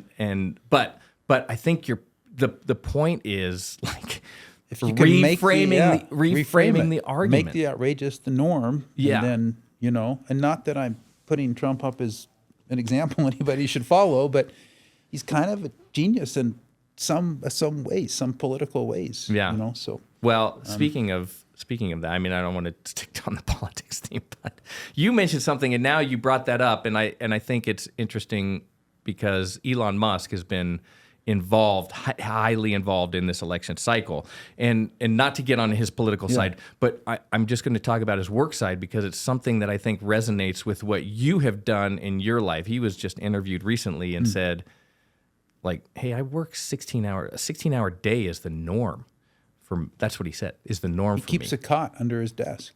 Yeah. I read his biography, and I as horrible as a person as many people think he is, I'm a fan. Like, I am as well. So many things that the ability to think out of the box, the ability to differ with conventional wisdom, even if it's unpopular, and be right a lot of the times. I mean, he's a super smart guy, but and the way he's when he bought Twitter and he looked at the lines of code that all these, he calls them these kind of entitled, overly woke people, and he's like, well, wait a second. The people who are writing code at SpaceX are writing, like 200 lines of code per hour, and you guys are like writing 20 lines of code per hour. You guys got to step it up here. And he got rid of like 75% of the people at Twitter, and they're still, doing fine as far as I know. Along. And nobody would have thought, everyone would have thought, okay, that's outrageous. No, you can't get rid of 75% of your workforce. And yet he did. And it turned out to be just fine. And I do a lot of things like that. Like my employees look at me and say, well, that's outrageous. You can't do that. Like, no, that's what we're going to do. And here are the reasons why. And then a week or a month or a year later, it's like, oh, I see what you were talking about. Yeah, it was totally the right thing to do. Yeah. There's two things there. One is, like you said, reframing. I think that is critical, and being able to look at it from a different perspective and then get people aligned. Right. Not just making some outlandish statement, but having some logic and fact behind why you're making this decision. And so what Musk did with Twitter clearly is working. Yeah. And it's working in his favor. But I think the other thing that I really like is, there's probably a perception of Musk and lots of people who are successful. There's like, they've been handed something, silver spoon, all the cards lined up the right way, but he works 16 hours a day. Totally. Like that's his normal work day. You're sitting at your desk at 2:00 in the morning, right? And you don't want to be anywhere else. Like that's where you want to be. So success is built on this solid foundation of. I sure think that, I know it's not popular today, and I saw a book called The 4-Hour Workweek. And I didn't read it, but I looked at it long enough to find out that, okay, well, wait. No, what this guy's really saying is find a whole bunch of other people to do your work for you, so you only have to work 4 hours. But somebody still has to do the work. Someone's working. Yeah. And this concept of like living the balanced life. I mean, I look back on my life and think, should I have been more balanced? I'm a super happy person. Like, I don't think I've like sacrificed all this fun time or, done enough meditation or whatever. Yeah. Like, I don't know. I think, and I'm sure there are millions of ways to skin a cat and to be successful, but the guys I'm selling my company to, they're these young Wall Street guys, and I keep getting emails from them at like 10 at night on Saturday and Sunday. I'm like, wait, I thought your generation, you guys didn't work hard. Like, oh no, there's still a few of us out here who are still doing it the old school way. But because I'm old school, it makes me respect these guys and think, okay, these are partners I want to be with just because they're sending me emails on Saturday and Sunday, and so might not be for everybody, and I know there's lots of other ways to do it, but yeah, I don't think there's no substitute. But this is the way that works for you, for sure. And I think you could go back across lots and lots of different scenarios where that has been the case, the foundation. Yeah, I would agree. I want to mention something that people may not know about you, probably don't know about you, is that you are I'm going to say this incorrectly, you correct me. You're a concert level pianist. Well, anyone who is a concert level pianist would definitely take issue with that characterization. With the way that I said that? But, I do. In fact, I'm working on a concert that I'm giving myself 1 year. To prepare? And because people will tell you, and I agree, that to be that level, you have to practice 4 hours a day. That's the thing, 4 hours a day. I have not been doing it 4 hours a day.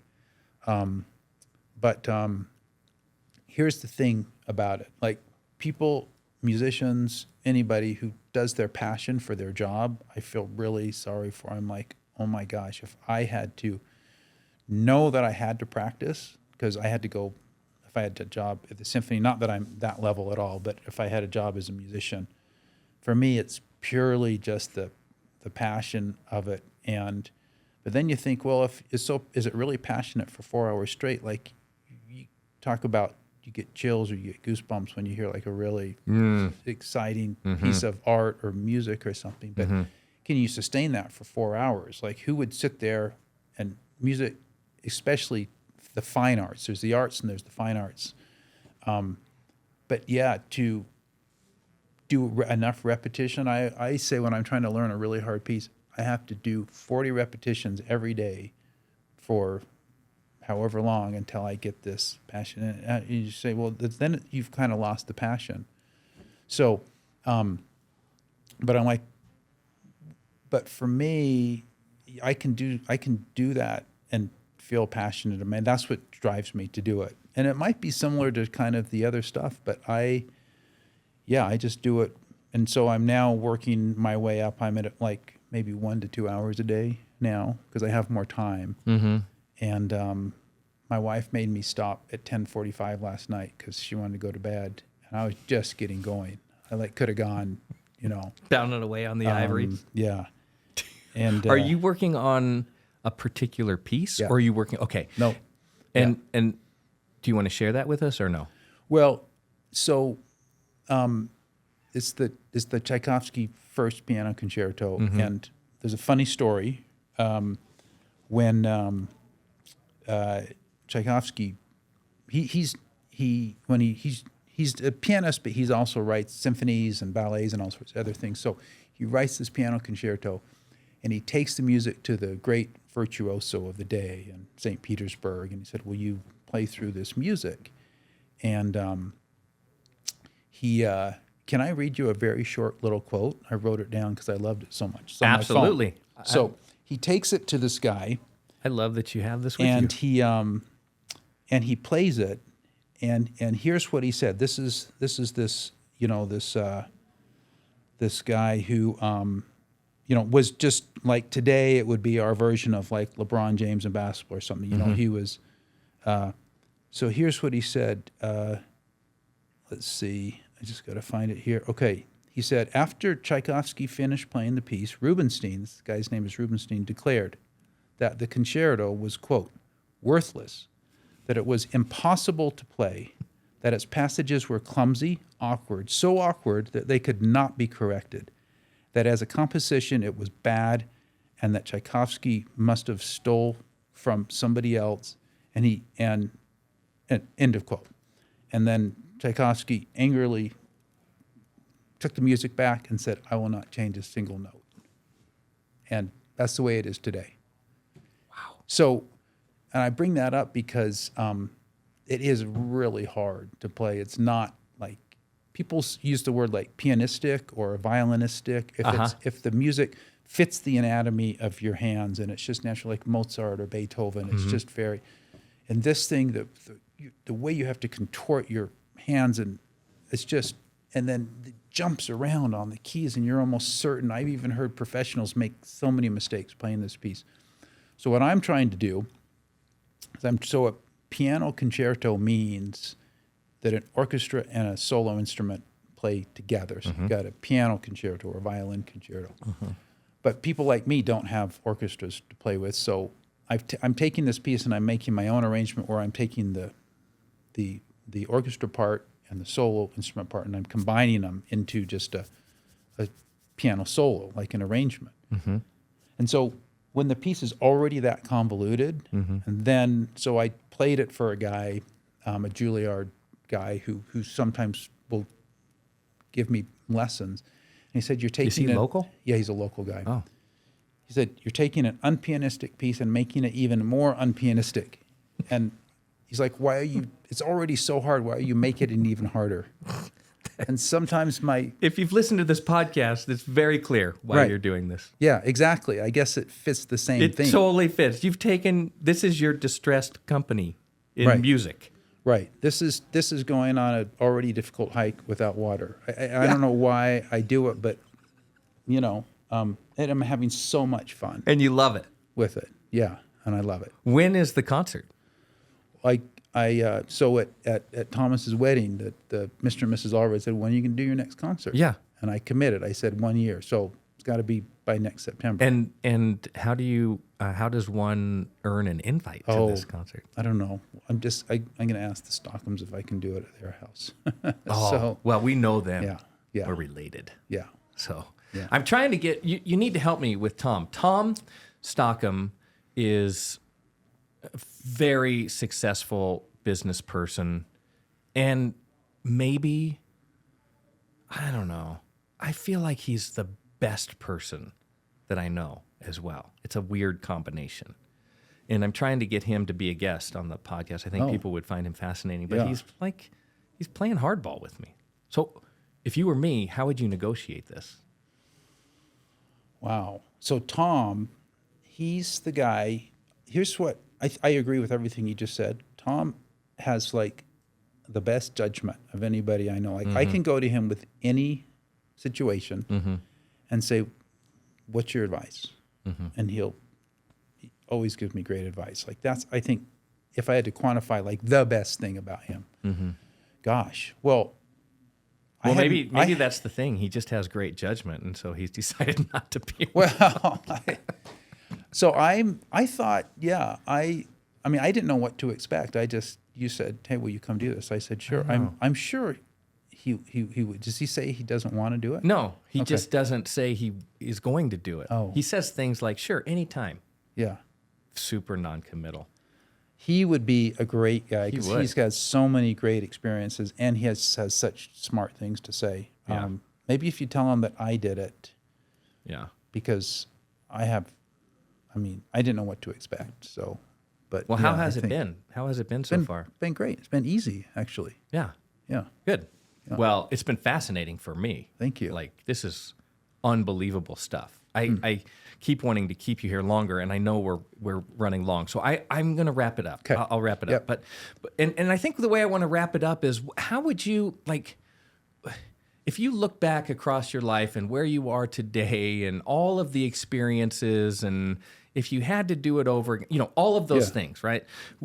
Could you boil it down to a few things of like, I would really do this. I would do this over and over again. I would do this over and over again. I would read this.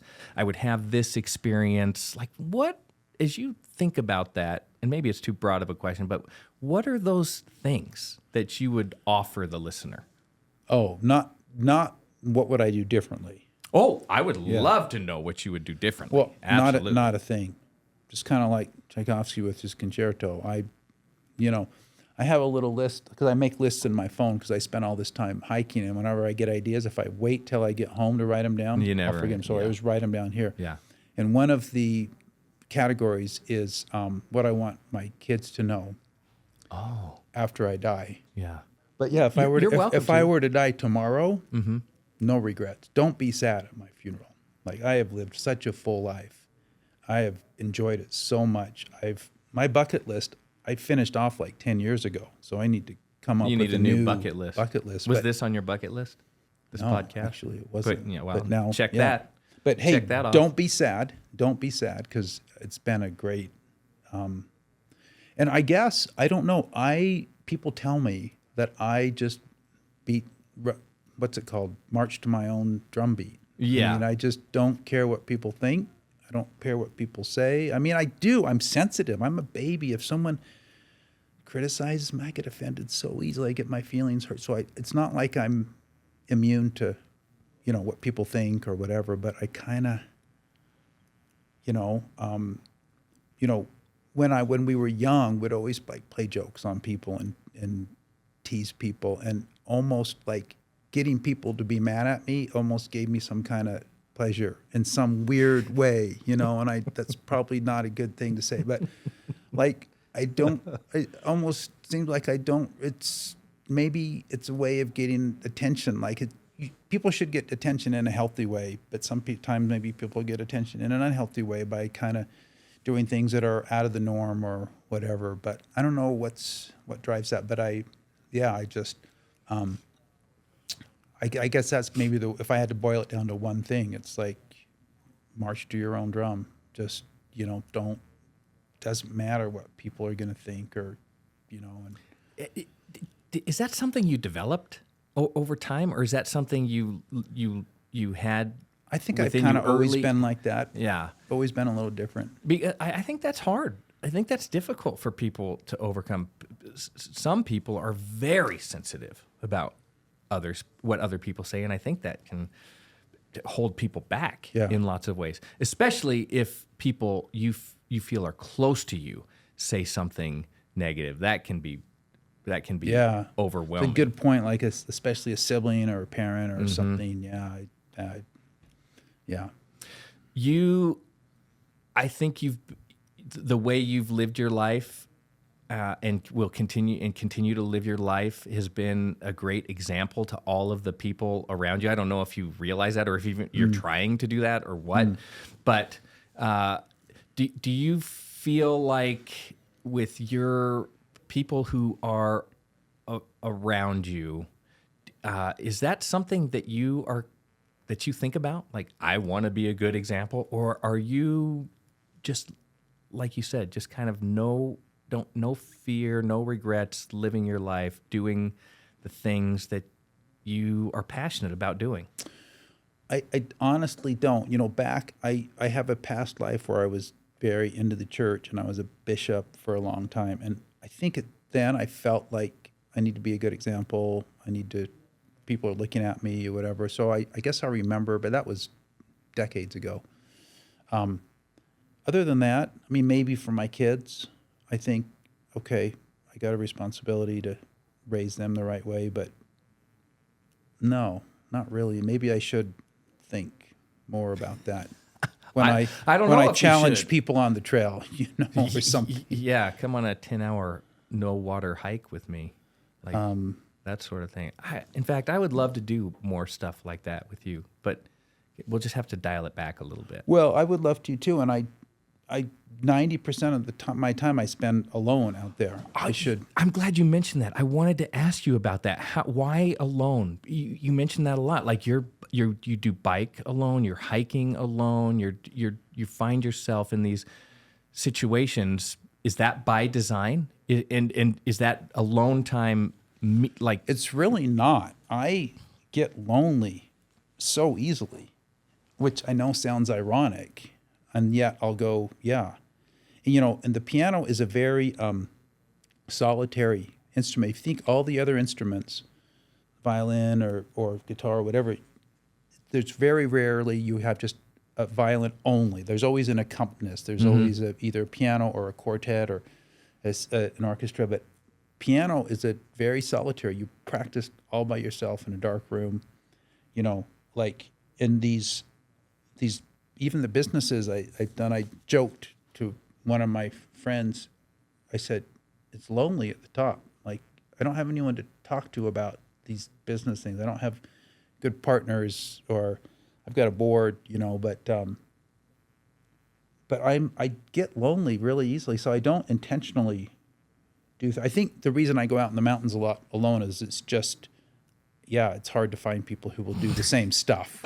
You make it impossible. Yeah. If you called me and said, we're going to go on a 10-hour hike. I'm like, okay. But and see, then you say, and we're not taking water.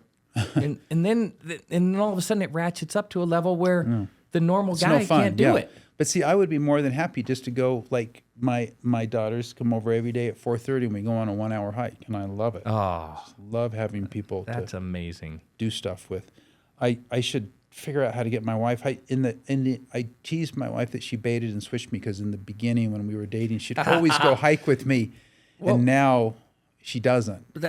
Because and I should figure out how to make it. And then it's to the point where she says, "Well, I don't trust you, even if you say it's going to be an easy. I don't trust it." And I'm not trying to good judgment to deceive or lie. I really think it's going to be simple, and then it always turns into something. We were talking about Tom Stockham. He has that thing as well. He's even worse than I am. He does that to people a lot. I've ended up battered and bruised on Tom's simple hikes and adventures. Most of the broken bones on my body are from following him.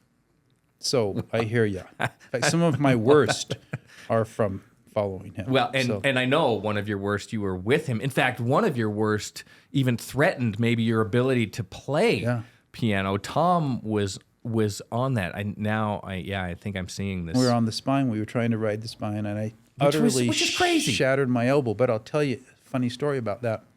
So I have an artificial elbow now. Oh, I didn't know that. And because of Tom. And I said to the doctor, I said, "Will I be able to play the piano after the surgery?" And he said, "Well, were you able to play it before the surgery?" I'm like, "Well, yeah. I mean, is it?" And yes, and I said, "Okay." Pianist. And I had a concert coming like 2 months away, and I've been working so hard, I didn't want to lose it. So I said, "How soon can I start practicing?"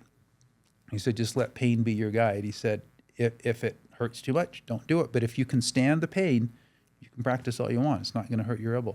So I immediately started practicing, and I went back to the surgeon like 2 or 3 weeks later, and they check your range of motion, this thing, and I had better range of motion in my repaired arm than I did in the other arm. He's like, we've never seen someone recover their range of motion so fast. I'm like, well, just tell them to start practicing the piano. Who knew? That's like the best physical therapy you can get. Piano therapy. I think we could come up with a new thing. Yeah. Okay. I know I'm taking all of your time. I have 3 more questions. Okay. So don't say anything too interesting. Okay. That might turn into another question. Right. Okay. What's your favorite podcast? I love Dan Carlin, the hardcore history. Yes. I mentioned I've been doing this Acquired that I really like. I'd probably say those 2. There's one on the history of Rome that I've been listening to. I started listening. I wonder if it's the same one. There's a bunch of different ones. There are. This he purposely says, I'm not going into too much detail because I want to go all the way through the 1,000 years. Yeah.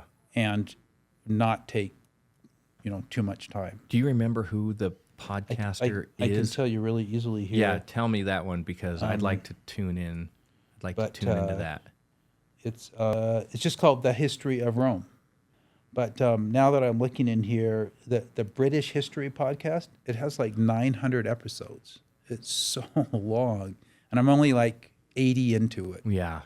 But that one's pretty awesome. On a 10-hour hike, you can get through a bunch. Well, you can. You can just, seriously. You can. And I listen to my podcasts, the ones I like, 2 or 3 times. Yeah. Because I figure if you listen to it once, it's interesting. But then if you go to tell somebody about it, it's like you can't remember. You can't remember. If you listen to it twice, you remember a little bit more. But if you really want to be able to then turn around and give an expose, you got to do it 3 times. Yeah. And then you can pretty much. This is a theme. This is a theme with you. Like you repetition. Repetition, doing the work, grit. You do it with piano. You do it with listening to podcasts, for heaven's sake. I figure, what's the point of work? Listening to a 5-hour podcast if afterwards you can't talk about it? You know what? I'm going to up, just because of this, I'm going to up my podcast game. Like no more listening to it one time. If you like it, if it's good, yeah. Okay. What's the best, I don't care if there's a business lesson or not. What's the best book that you've read, or which book would you recommend?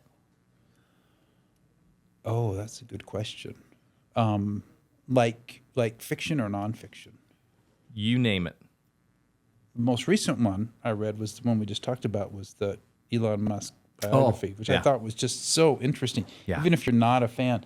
And I keep trying to get my kids and other people who don't like him to become a fan. In fact, my daughter, after the election, had a Tesla. She's now selling it in protest. Come on, man.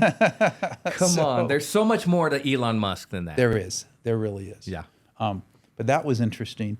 But give me a second on that one. Before we're done, I'll have a good answer. You think about that. Okay. And then this is the last question. This is what I've also heard about you, because you're a tough negotiator, toughest businessman. A lot of people know you're not afraid of confrontation, but there's also this part where people who work for you love you, and you take care of the people around you. Why is that important? I'll tell you, I get in the trenches. Garage doors are really heavy.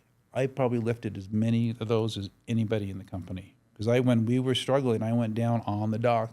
I learned the business so well by doing that. But I will get in. And this sounds like a cliche. I'll never ask anyone to do something that I won't do myself, whether it's clean the floor or whatever else. And I will. And I think people see me getting down in the trenches. I had a lady say back to this when I was a bishop decades ago. She said, "You're the best bishop I've ever had." And it's not because I gave good advice or good counsel or good speeches or anything like that. I think it's because I was just super, and it was because, I remember now why she said that. It's because she was doing a Christmas program and I let her go 10 minutes overtime. And, you're supposed to keep the meetings like you got to start this time, end this time. Yes. I'm like, no, she prepared this. We're going to go 10 minutes over and we're not going to be all rigid about it. And she couldn't believe that I was willing to just, be a little free flow. And so, I think I think I can be pretty flexible with people and meet them kind of where they are. But I don't know. I don't know if I have a good answer for that. Well, I don't know. I think that you connect with people on a different level, and you're genuine. You're the real article. What you see is what you get, and I think people respect that, and understanding. It's not like you're sitting in the ivory towers. Like you said, understanding what's happening on the floor and the pain that people are going through, and then your willingness to recognize that and reward it. I mean, I think there's lots of things that go into it, but you're probably just being modest. Oh, maybe. Okay, I thought of the most impactful book. Perfect. I think it's out of print. It's called The Drama of the Gifted Child by Alice Miller. I read this book back when I was in college.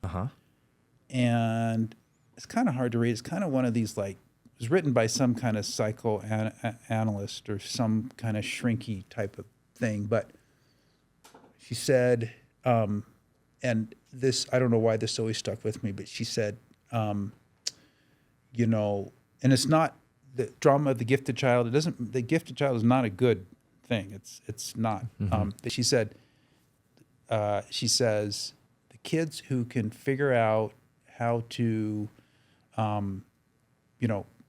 do what their parents want or please their parents, it's kind of a gift in a way, and it's not a good thing because the kids who spend their life not being themselves, because I think about so I grew up with 6 kids, all close in age, all very capable, smart, dad pretty much kind of checked out. Alcoholic most of our childhood. Mom just frenzied, harried, whatever. So as a kid, how do you get your parents' attention?